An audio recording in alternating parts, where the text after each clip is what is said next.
요즘에는 이제 휴가철이라 많은 성도님들이 휴가도 갔다 오셨을 분도 계시고 이제 휴가를 계획하고 있는 분들도 계실 거라고 생각합니다.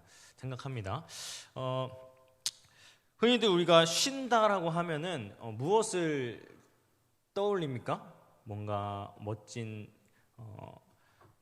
풍경을 바라보는 곳에서 뭔가 마음을 쉬기도 할 것이고, 맛있는 걸 먹으러 다니면서 몸에 그런 양식을 또 채우러 다니는 것을 또 생각을 할 것입니다.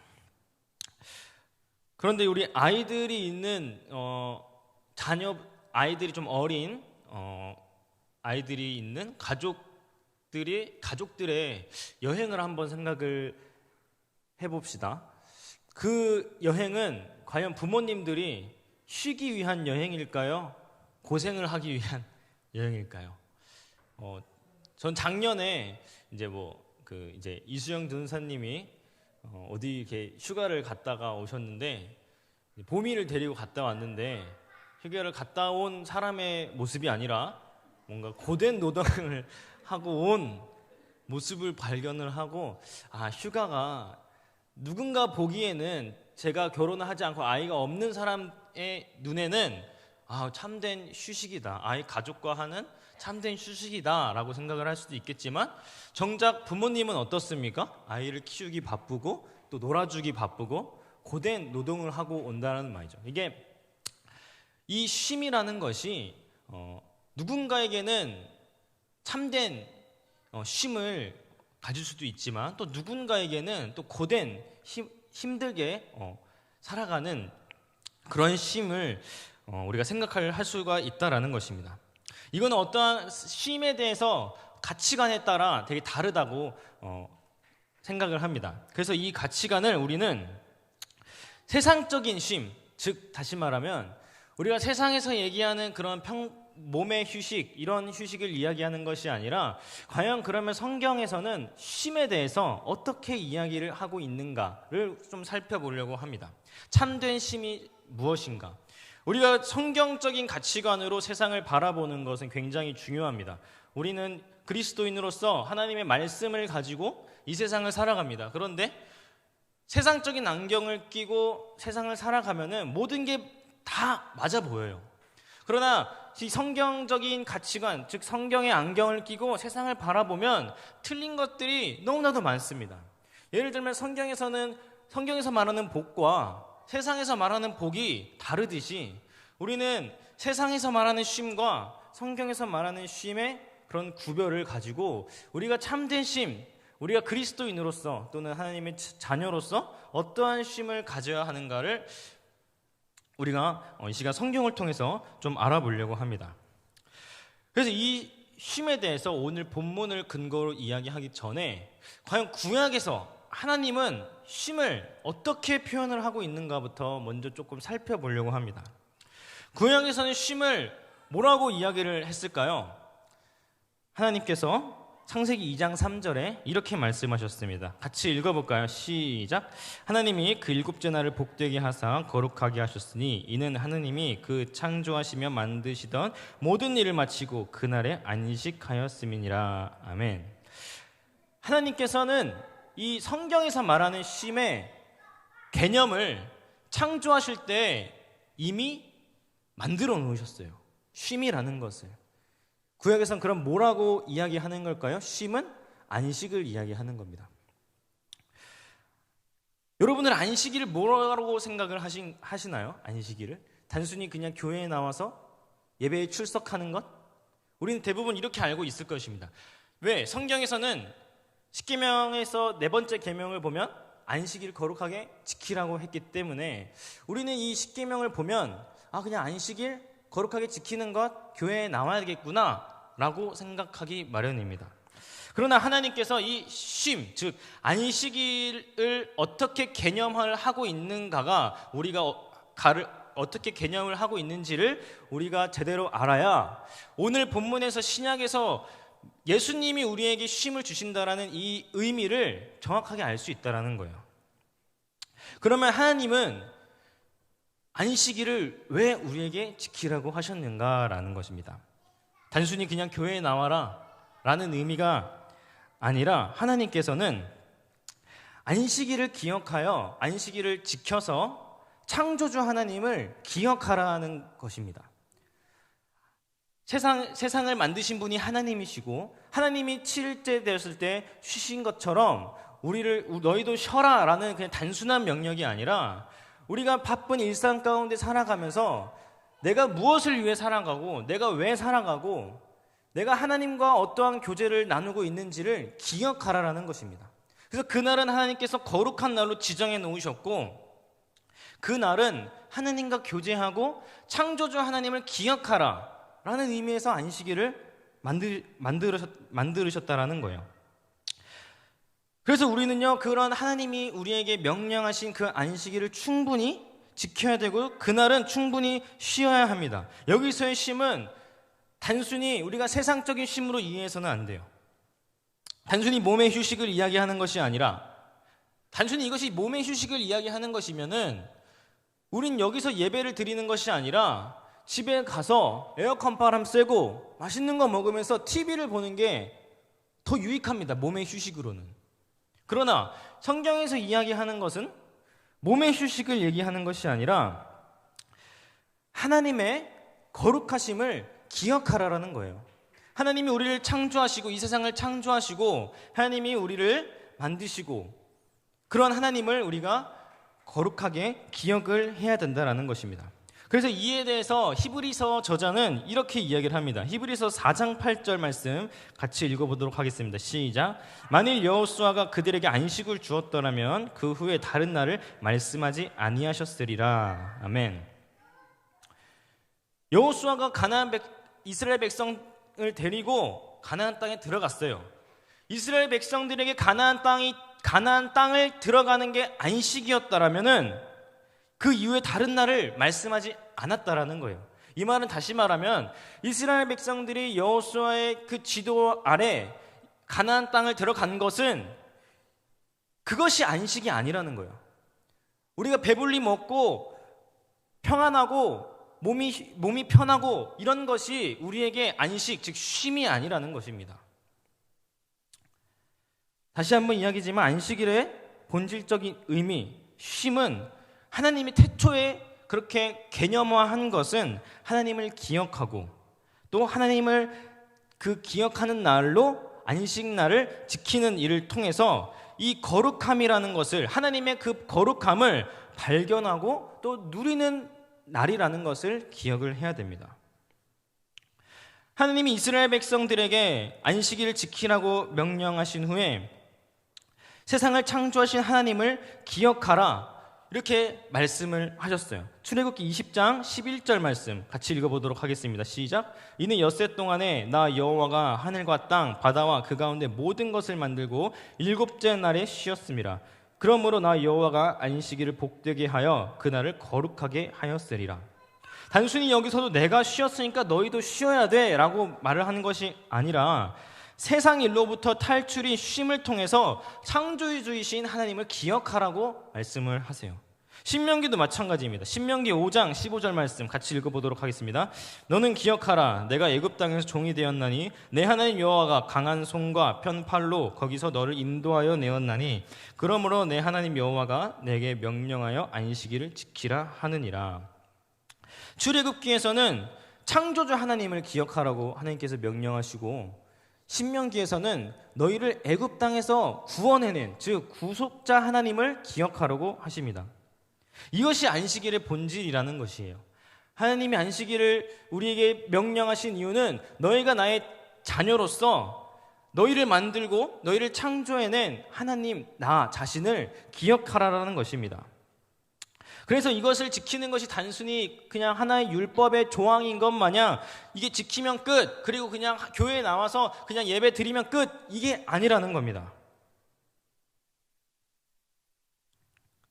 우리가 이런 율법의 조항에 너무 억눌려 있다 보면은 그러면서 우리가 그런 율법을 지키는 데에만 계속 힘을 쓰다 보면은 결국에는 그 지키는 영광이 하나님께로 가는 것이 아니라 결국 그 영광은 나에게로 돌아옵니다.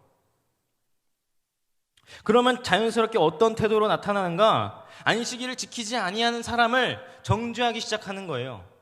나는 교회를 한 번도 빠지지 않고 나가는데 저 집사님, 저 성도 왜 교회 주일에 예배를 나오지 않지? 제가 청년일 때 저는 지금까지 모태신앙으로서 부모님한테 그렇게 배움을 받아서 주일에는 무조건 교회를 가야 된다라는 강압을 받았어요.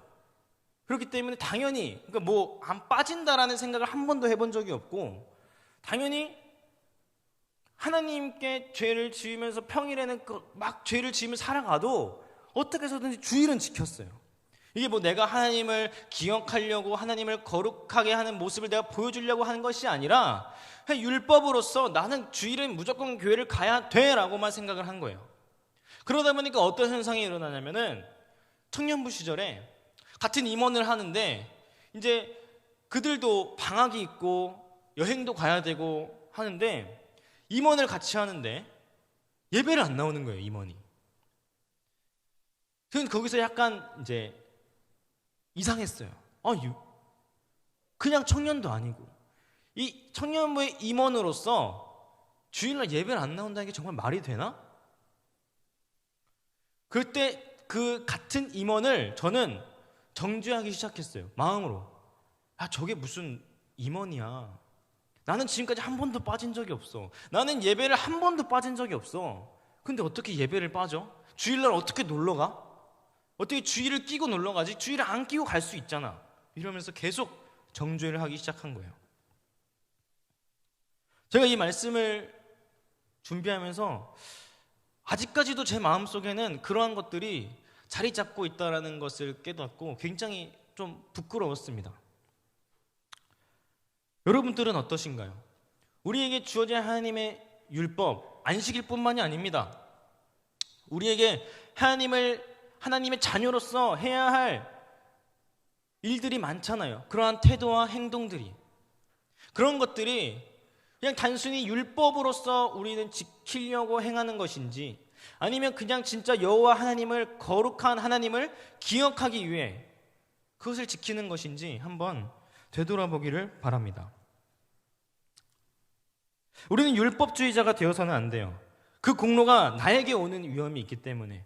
내가 주일 예배를 지킨 것은 내가 열심히 해서 지킨 것으로 되기 때문에, 그것이 하나님의 은혜와 하나님의 영광, 하나님께 영광을 올려드리는 수단이 아니라 이것을 주일 예배를 지킨 건 내가 열심히 해서야, 부모님한테 그렇게 내가 잘 배워서야 라고 생각이 되기 때문에 그런 율법주의자가 되어서는 안 됩니다. 그러나 예수님께서는 그런 율법주의자들 사이에서 오늘 본문 그런 배경을 가지고 오늘 예수님이 그렇게 이야기를 하시는 거예요. 오늘 본문의 배경이 사실 이렇습니다. 유대 지도자들이 그리스도를 따르는 자들 또는 백성들에게 무거운 율법의 짐을 지어줬어요.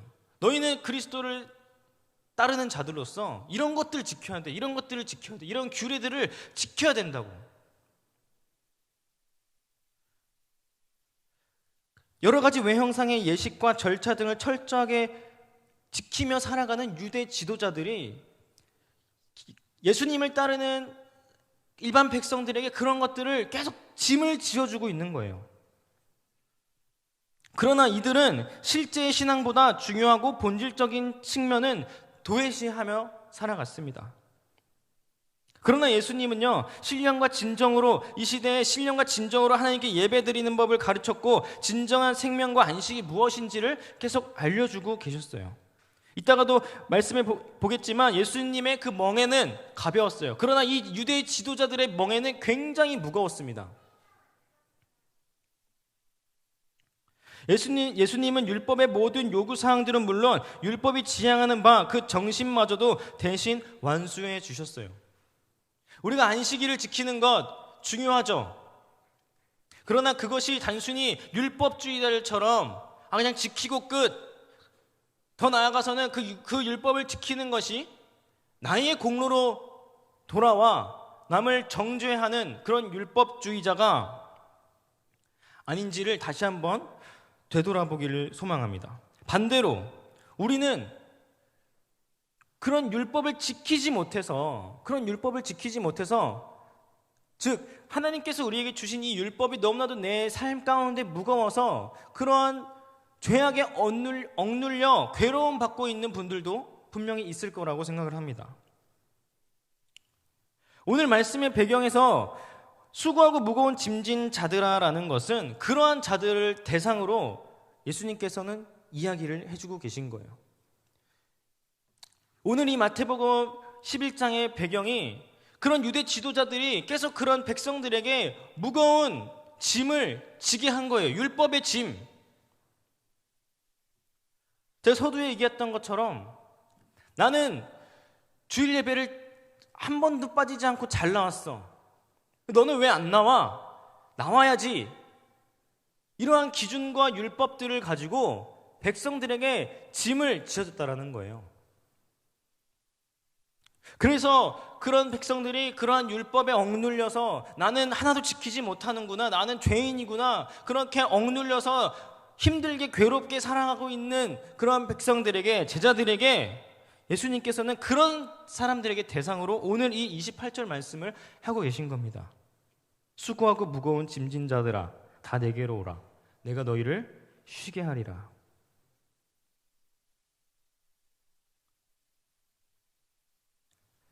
이 율법이라는 것은요, 제가 이것을 묵상하면서 갑자기 생각난 게 있었어요.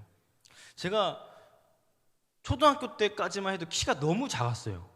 제 친구들은 다 컸어요. 그래서 초등학교 때 놀이동산을 가면은 저는 못하는 게 너무 많았어요. 이게 여기 딱 되는데 키가 다 이제 제가 작은 거예요. 제 친구들은 막 130 넘어가지고 막 재밌게 타는데, 그 놀이기구 탈 때 그 안내하시는 분이 저한테 뭐라고 했냐면, 초등학생인데도 불구하고 너가 이걸 타려면 부모님 데리고 와야 돼 라고 하는 거예요. 친구들이랑 놀러 갔는데 저는 이걸 타려면은 초등학생인데도 불구하고 키가 안 되니까 부모님을 같이 타야 된대요. 놀이기구를 못 타는 게 너무나도 많았어요. 탈 수 있는 거는 정말 한정되었었어요. 회전목마 이런 것들. 근데 그걸 친구들이 같이 타줍니까? 안 타주죠. 율법은 약간 그런 용도인 것 같아요. 내가 이만큼 자격이 안 되는구나. 하나님이 우리에게 주신 이 율법은 죄를 깨닫고 내가 이 정도밖에 안 되는 거야. 그래서 나는 예수님이 필요하구나. 내가 이 놀이기구를 타기 위해서는 이 정도가 돼야 되는데 나는 이게 안 되는구나. 그래서 부모님이랑 함께 하면은 나는 다 할 수 있구나. 내가 부모님이랑 같이 놀이동산을 오면은 전 다 탈 수 있어요. 키가 안 돼도, 자격이 안 돼도 부모님이랑 같이 탄다면은 다 탈 수 있어요. 예수님이 그러한 역할을 해주시지 않나라는 생각을 했습니다. 우린 율법을 다 지킬 수 없어요. 그렇다고 율법을 지키지 말라라는 것도 아니에요. 율법을 통해서 내가 얼마나 연약한 자인짐을 깨닫고 예수님이랑 같이 동행하면 돼요. 우린 다 할 수 있어요. 예수님이 그 멍에를 짊어지셨기 때문에. 그래서 예수님은 오늘 그런 자들에게 나한테 와라 라고 말씀을 하시는 거예요.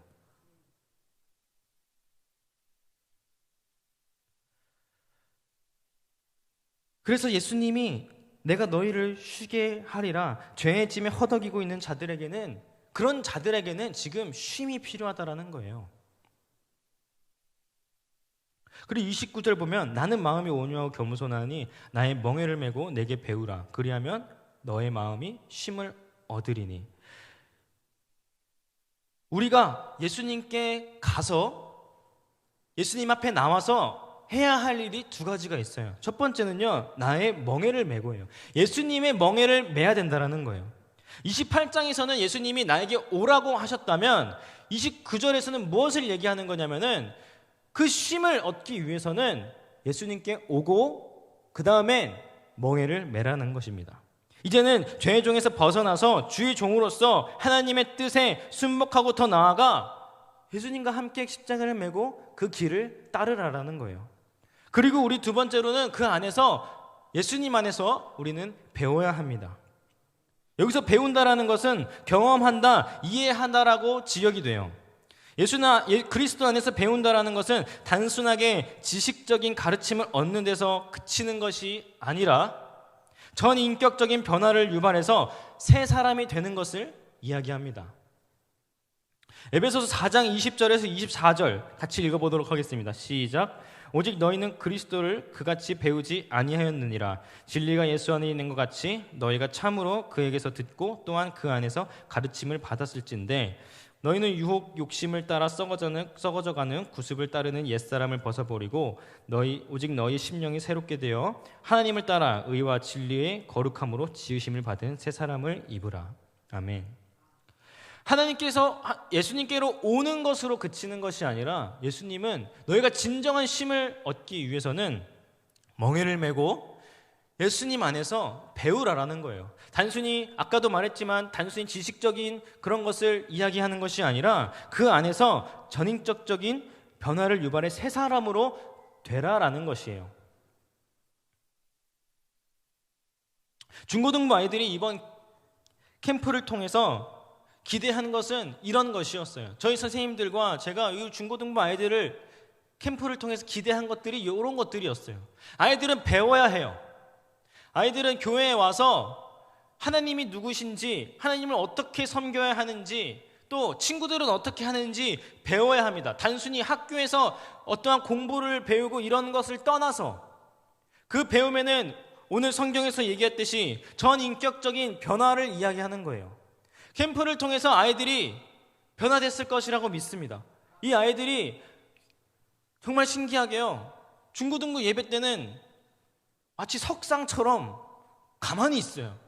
찬양할 때도 가만히 있고, 이 선생님들이 조금씩 박수를 치면 치기 시작하고, 정말 미동도 없는 아이들. 그런데 캠프 갔더니 뭐 분위기도 분위기겠지만 아이들이 신나는 찬양을 할 때 그냥 그 자리에서 일어나서 찬양을 하는 게 아니라 앞에 나가가지고 막 뛰면서 찬양하고 막 그러더라고요. 놀랬어요. 안 나갈 줄 알았는데 나가더라고요.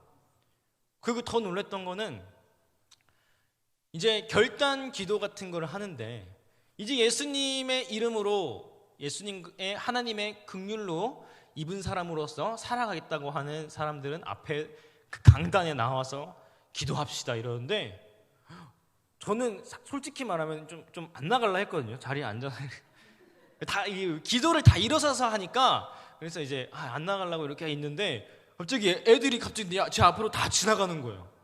저희 중고등부 애들이 다 지나가서 거기 가서 무릎 꿇고 기도를 하는 거예요. 따라 나갔죠. 따라 나가서 애들을 위해서 기도해줘. 제가 따라 나갔어요. 오히려 아이들에게 그런 변화가, 그 마음 가운데 그런 것들이 있습니다. 새 사람으로 다시 살아날 그런 능력이 아이들 마음 가운데, 그런 성령님의 은혜가 충분히 있다라는 것을 경험했습니다. 그것이 왜 생겼을까요? 그 예수님 안에서 이들이 배웠기 때문이에요. 예수님이 누구신지, 예수님이 어떠한 분이고, 예수님이 나를 얼마나 사랑하시는지, 내가 하나님을 어떻게 사랑해야 되는지, 아이들은 그 안에서 쉼을 얻은 것입니다. 단순히 가족들하고 여행을 가야 되는데도 미루고 캠프에 온 친구들도 있었어요. 학원을 가야 되는데도, 학원을 가서 공부를 하는 게 더 이득일 수도 있는 상황에도 아이들은 캠프에 참여했어요. 왜? 쉼을 위해서, 영혼의 쉼을 위해서, 진정한 쉼을 위해서. 그럴 때 우리 아이들은, 물론 그 아이들의 마음 가운데 변화가 일어날 것이라고 확신합니다. 그 현장을 저희는 가서 봤어요.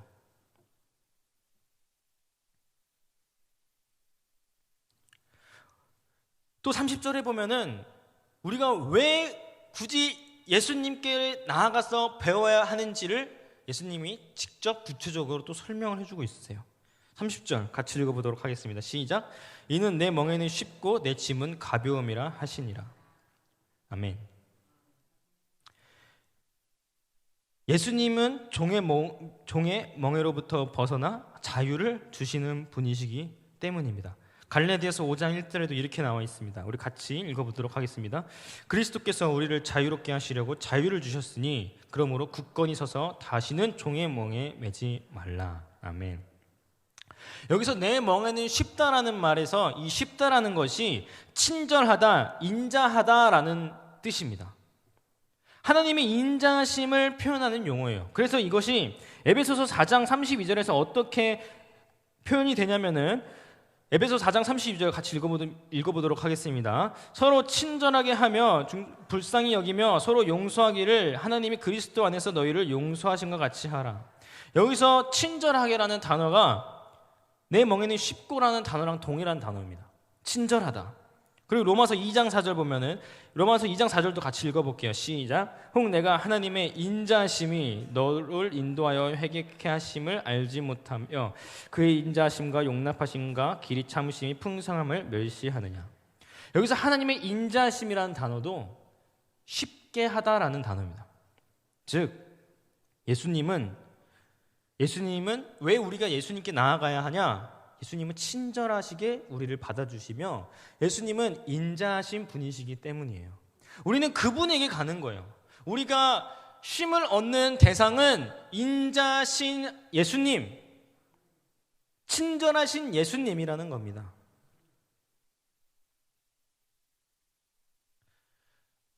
처음에 제가 서론에서 이야기했듯이 하나님이 안식일을 제정하신 이유는 단순히 교회에 나와서 예배를 드리라라는 것보다 그 날은 하나님이 창조하신 날이며 하나님이 우리의 언약된 백성으로서 거룩함을 지키라, 거룩한 하나님을 기억해라 라는 의미로 안식일, 즉 쉼을 제정하셨다고 했어요.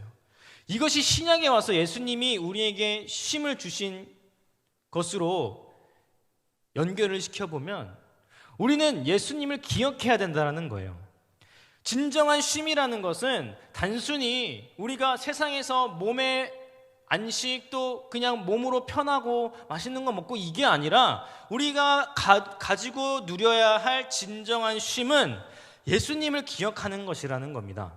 어떤 예수님? 여기서 얘기했듯이 우리의 멍에를 쉽게 해주시는 예수님, 모든 율법을 파하시고 인자하시고 친절하신 예수님께 우리가 나아가는 것만이 우리가 유일한 쉼을, 진정한 쉼을 얻을 수 있는 유일한 길이라는 것이에요.